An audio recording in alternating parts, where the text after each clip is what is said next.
I zdravo svima i dobrodošli u novi pregled. Ovaj put radimo za najnoviji blockbuster Barbie. I naravno jednu polovinu opšteg fenomena Barbenheimera. I naravno prema što krenemo se obavezno subscribe-ujte i uključite notifikacije za još svaki video i možda vas zapratite na Instagramu i na Letterboxdu. Linkovi za te profile su dole opisu ovog videa, također dole opisu ovog videa link da možete podržati moj rad kupovinom i kafe, odnosno nekom simboličnom donacijom ako želite. I naravno u komentarima napišite da li ste gledali ovaj film, kako vam se čini i da li više volite, da li ste više bili uzbuđeni za Oppenheimera ili za Barbie. Barbie je vrlo zanimljiv film, iskreno, i ako je išta, volim kada filmovi imaju toliki marketing, toliko nabuđen marketing, ali opet nije ni ponekad uvek to dobro. Odnosno, ako me nešto odvratilo od ovog filma, to je bio marketing, pogotovo kad sam došao na premijeru koja je bilo previše ljudi je bilo, jednostavno i ne volim kad film je dobar marketing, ali i fenomenalni marketing, da se razumemo. Ali me jednostavno možda jedino me odvratila cijela ta agresivna kampanja što se tiče Barbenheimera, da li je Oppenheimer ili Barbie. Evo ja ću vam reći za koji film sam ja bio više uzbuđen, definitivno Oppenheimer, kao Nolan je u pitanju. Da sam imao opciju da gledam prvi ili Oppenheimer ili Barbie, gledao bi definitivno prvi Oppenheimer. Ali s obzirom da u bioskopi kod nas, odnosno u Srbiji barem, su odlučili da prvo izbace Barbie pa Oppenheimera jer jednostavno ne bi zaradili dovoljno love kad biste pustili oba filma isti dan. Ali naravno moram pohvaliti definitivno cijel ovaj fenomen i stvarno jeste jedan vrlo zanimljiv fenomen koji do sad nisam imao priliku da prisutujem slično. Počeo je kao prkošenje Warner Brothersa Nolanu, jer je Nolan ih je napustio zbog načina koji su se njega odli prema njemu nakon Teneta i jednostavno je pretvoreno u cijel taj neki fenomenalni i mislim da će se u Americi isto tako barem itekako isplatiti to, jer već preko 40.000 ljudi je kupilo karte samo za da gledaju oba filma istog dana u subotu. Dakle, bit će ovo opaki vikend i baš me zanima koji film će izaći na vrhu blagajni. Mislim da će Barbie ipak, ali Oppenheimer će pokupiti sve moguće nagrade. Kad sam prvi put čuo da izlazi film Barbie, bio sam prijatno iznenađen i zanimalo me baš kako će uraditi ovaj film. Odnosno, šta će biti priča? Da će ovaj film biti o tome kako Barbie živi u svom svetu, ili Barbie kao lutka ili nešto tako, neki twist o tome, ali mislim da je savršeno što su odabrali Gretu Gerwig da režira i Gretu Gerwig da piše zajedno sa njenim mužem Noam Baumbachom, koji njihov zajednički kreativni duo, njihov je uvijek bio super i uvijek su iznedrili vrlo dobre projekte, tako da i ovaj film ima mnogo dobru priču, iskreno, a to je da je Barbie shvatila nešto nije u redu u njenom svetu, koji je savršen svet igre i čega god, i ona odlazi iz tog sveta Barbike i Kena, zajedno sa Kenom, odlazi do sveta ljudi da bi vidjela šta tačno nije u redu. I to je takav vrsta filma. Dakle, gledali smo već slične takve filmove, da neka stvar iz pop kulture u kojem je film, odlazi u pravi svet i tamo se dešavaju šašavosti. Mislim, to je uglavnom bilo vezano za animirane filmove. Imali smo slične takve filmove koji spajaju svet, pravi svet sa tim svetom i onda se dešavaju tu stvari. Ali ponekad ti filmovi ne umiju baš da rade kako treba, ali ovaj film je uspeo za mene, iskreno. Stavio me baš onako u zanimljivo raspoloženje i iskreno očekivao sam da će biti ok film. Nisam mislio da će biti loš, ali nisam očekivao da će mi se ovoliko svidjeti. Neću dalje ići o priči, ne možemo pričati o ovom filmu da ne pomenemo o čemu je zapravo ovaj film. Očigledno da ovaj film je jedan od onih filmova koji promovišu rušenje patrijarhata i čega god. Znao sam da će tako biti, mislim kao logično. Samo sam teo da vidim u kom će pravcu ići, da će preterano to forsirati ili će dati neki onako mlako poštovanje muškaraca i slično, ali samo ću reći pre svega, ja mislim da nisam ciljna publika za ovaj film, ali toliko od toga da mi se nije svidio. I mislim da je radio najbolje što bi mogu da radi kod mene. Što se tiče mene, ne znam za drugi. U filmu se ruši patrijarhat, ali ne na neki taj agresivni, radikalni način, nego baš na neki umesni način, baš onako sa ukusom, bih rekao. Jeste da su tu neke stvari mogle da budu malo drugačije razrađene i slično, ali jednostavno mi nije ništa od toga smetalo. Sve je bilo baš kako treba što se tiče toga. Same poruke filma. U nekim trenucima sam mislio da će otići u nekim drugim pravcima, ali na kraju je to zapravo ispalo vrlo zadovoljavajuće. Što se tiče samih likova, naravno tu su Barbie i Kenovi. Odnosno, imamo tu različite Barbie i Kenove što se toga tiče, ali naravno glavni Barbie i Ken su Margot Robbie i Ryan Gosling. Margot Robbie je fenomenalna bila u filmu, dakle vrhunski odradila svoj posao.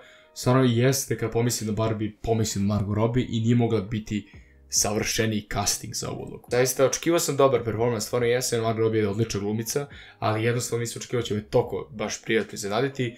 Zaista je uspela da se izdvoji iz svog onako karaktera Margot Robbie i uspela je neko da gledao sam je odvojeno od toga i više sam je gledao kao Barbie. I stvarno sam je shvatio kao Barbiku. Rekavši to, možemo reći da je vrlo itekako uspela u toj ulozi. Naravno, Ryan Gosling kao Ken, koji je kao samo Ken, je bio isto fenomenalan. I od njega sam očekivao dobar performans i isto mislim da je savršen casting za njega i stvarno jeste bio. Stvarno, svaka scena s njim me ostavila u suzama od smeha. Nekako je kanalisao neku određenu njegovu Gosling energiju, ali određenu Ryan Gosling energiju koju do sada nismo toliko videli. On je glumio i u komedijama rani, naravno, i u dramama, i u musicalima, i u akcijnim filmovima. Dakle, glumio on i u ozbiljnim filmovima, ali nikad ga nisam baš video baš ovakvog. Što je naravno itekako za pohvalu. I jedan mana koji imam je bila da hteo sam još njega. Još upečatljivih trenutaka i nadam se nekim izbrisanim scenama s njim, zato što je stvarno bio genijalno film. Što se tiče ostalih likova, ima ih mnogo, neću ih listirati sve ovde, baš je film onako natrpan što se tiče likova. Jedino ću izdvojiti Michaela Ceru, koji igra Alana, koji je Kenov najbolji prijatelj. Cera je uvijek bio super i savršeno se slažu sa ovom, bukvalno je preslikana lutka.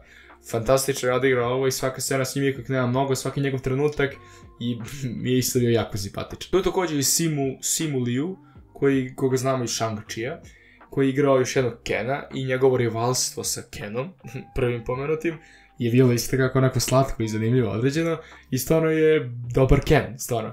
Dopada mi se da su baš njega odabrali i zanimljivo je da ga vidimo još nekoj iluzi pored Shang-Chia, iako ja znam da on glumio nekim drugim filmovima. Simu Liu je isto jedan od spornih likova koji se istakao. To je također America Ferrera koja glumi čoveka u ovom filmu, nećemo otkriti koga, ali njena uloga je isto bila dopala mi se obrt na tip tog lika. Ali njen lik je bio, je mogao da se bolje odradi stvarno, ali opet je bilo interesantan. Također to me dovodi do nekih mana u ovom filmu. Mane su otprilike, pa nema ih nešto pretjerano mnogo, vidjet ćete i po oceni koji sam dao ovom filmu, ali naravno ono što jeste sam odnos između ćerke i mame, odnosno te Amerike i njene ćerke Saše. Nije mi bio nešto dobar je bio za ono što jeste, ali mogao je da bude malo razvijeniji. Također, film traje manje od 2 sata, mislim 114 minuta, ali mnogo trenutaka sam imao utisak da treba duže. I sad to je problem do filmske kompozicije, naravno scenarističke narativne kompozicije, i to je bilo isto malo falično, mogli su neke stvari malo da skrate, da produže i slično. Također, lik Willa Ferrella je morao da postoji do nekle, ali mogli su malo da ga skrate i radije bi da se ima manje scena s njim i više Kena.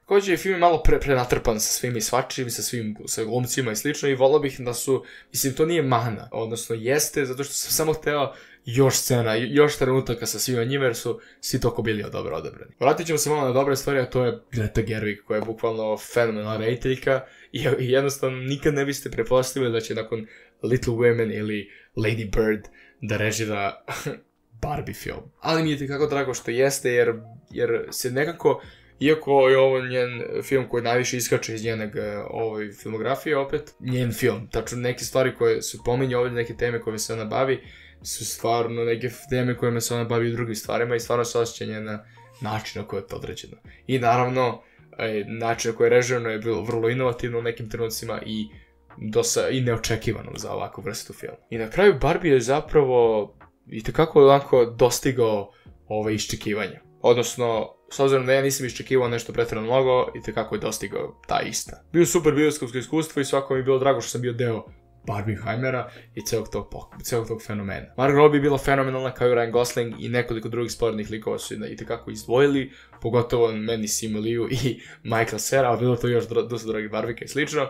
Muzika za ovaj film je fantastična, mnogo, ima baš dosta onako pop muzičara koji su pravili pesme samo za ovaj film, što nije neretka pojava i naravno za film ovakve vrste i za blockbustere. Iako ponekad umeju u tim trenucima da budu iskorišćeni jako onako bez veze, samo ih puste u film, ali ovdje su zapravo imali smisla. Čak ima tu nekoliko iznenađujućih originalnih pesama koje nisam očekivao da će čuti. Naravno moram pomenuti nevjerojatnu scenografiju ovog filma, zaista je bilo vrhunski kao i kostimi. Ako bi dao ocenu Barbie, dao bi mu 9 od 10, iskreno možda će se neko neće složiti s vama, ali Ovaj film je bio sasvim dobar za mene, da kažem, odličan. Ali mislim da će Oppenheimer biti bolji, vidit ćemo sutra idem da gledam taj film. Ja očekujte isto recenziju sutra. I to je bilo to od ovog današnjih pregleda, nadam se da se dopao. Vi mi obavezno u komentarima pišite da li ste gledali Barbie, kako vam se čini, ako niste, da li planete gledate ili šta biste pregledali Oppenheimer ili Barbie. A ja vam se ne mislim da sledećeg slušanja ili viđenja. Odjavljam.